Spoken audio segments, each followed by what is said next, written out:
সময় 1900 শতকের মাঝামাঝি, 1850 অনওয়ার্ডস। স্থান অবিভক্ত বাংলা, বর্তমান ওয়েস্ট বেঙ্গল এবং বাংলাদেশ। গ্রামের মহিলারা পুরনো শাড়ি, ধুতি, ওড়না স্তরে স্তরে সেলাই করে বানাতেন কাঁথা। নতুন কাপড় কেনার সামর্থ্য ছিল না। প্রতিটা কাঁথা বানাতে লাগতো 5 থেকে 7টি পুরনো শাড়ি।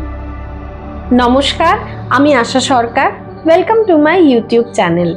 সাস্টেনেবল ফ্যাশনের অন্যতম স্তম্ভ হলো আপসাইক্লিং।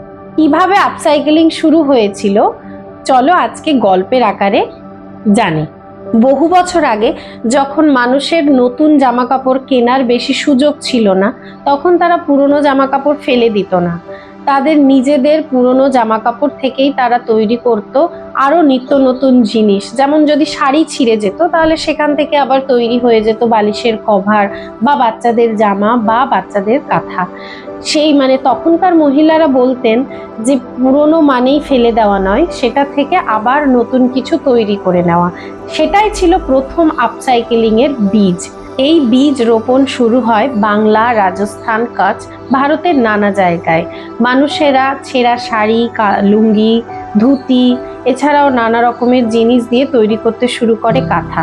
এটা কোনো ফ্যাশন ট্রেন্ড ছিল না, মানুষের জীবনের নেসেসিটি, ভালোবাসা এবং স্মৃতি সংরক্ষণের উপায় ছিল।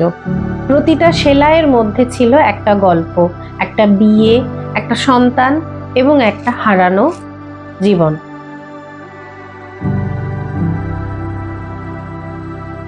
আর তারপর এলো শিল্প বিপ্লব, মেশিনে বানানো সস্তা কাপড়, আর আমরা শিখে গেলাম পুরনো মানেই ফেলনা।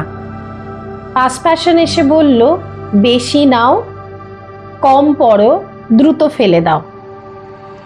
আর পৃথিবীর বুকে বাড়তে থাকলো টেক্সটাইল ওয়েস্টেজের প্রেশার। ওয়েস্টেজ, জল, বাতাস, মাটি সব দূষণ নিয়ে ক্ষতবিক্ষত।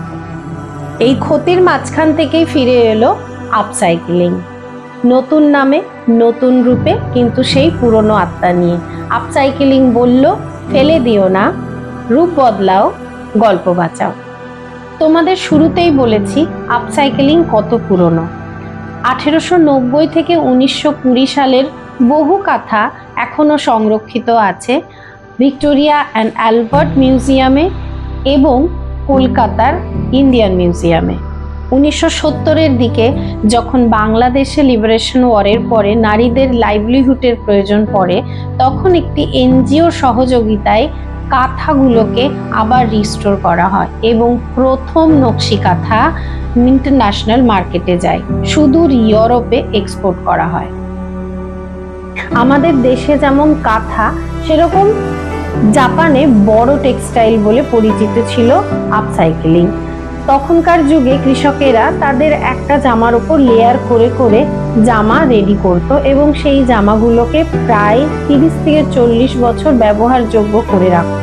এবং এই বড় টেক্সটাইল রেকগনাইজেশন পায় 1990-এর দিকে। প্রথমবার টোকিও মিউজিয়ামে এই বড় টেক্সটাইল এক্সিবিট হয়। মডার্ন ফ্যাশনে 2008 সালের দিকে ক্রিস্টোফার রিবর্ন নামে একজন ডিজাইনার শুরু করে প্রথম আপসাইক্লিং এর কালেকশন। মিলিটারি ওয়েস্টেজ দিয়ে শুরু হয় তার আপসাইক্লিং কালেকশন, আর তার রিজন ছিল টেক্সটাইল ওয়েস্টের প্রচুর বাড়াবাড়ি। 2010 সালে প্রথম আপসাইকেল ফ্যাশন গ্লোবালি রেকগনাইজড হয় এবং পপুলার হয়। ফ্যাশন ইন্ডাস্ট্রি অফিসিয়ালি মেনে নেয় রিইউজ মানে রিসাইকেল, আপসাইকেল মানে হায়ার ভ্যালু ক্রিয়েশন। আজকের দিনে দাঁড়িয়ে যদি তুমি আপসাইক্লিং ফ্যাশন নিয়ে অনেক কিছু জানতে চাও, তাহলে অবশ্যই তিতলিয়া ফ্যাশন স্টুডিওকে ফলো করো এবং তিতলিয়া ফ্যাশন স্টুডিওর পেজে গিয়ে জানো ওরা কিভাবে আপসাইক্লিং করছে। তিতলিয়া ফ্যাশন স্টুডিও পুরোপুরি টেক্সটাইল ওয়েস্টের উপরে কাজ করে, টেক্সটাইল ওয়েস্ট কালেক্ট করে এবং তারপরে তার থেকে গার্মেন্টস তৈরি করে। এবং শুধু তাই নয়, হ্যান্ড এমব্রয়ডারি এবং ওমেন আর্টিশিয়ানদের দিয়ে তৈরি করা জামা কাপড়গুলোকেই তারা বিক্রি করে।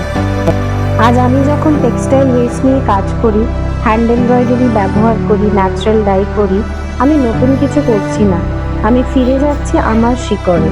Upcycling is not a trend, It is memory, it is responsibility, it is respect. If you believe fashion can heal the planet, stay with me. Let's patch up and heal. Do like, comment, share, and follow.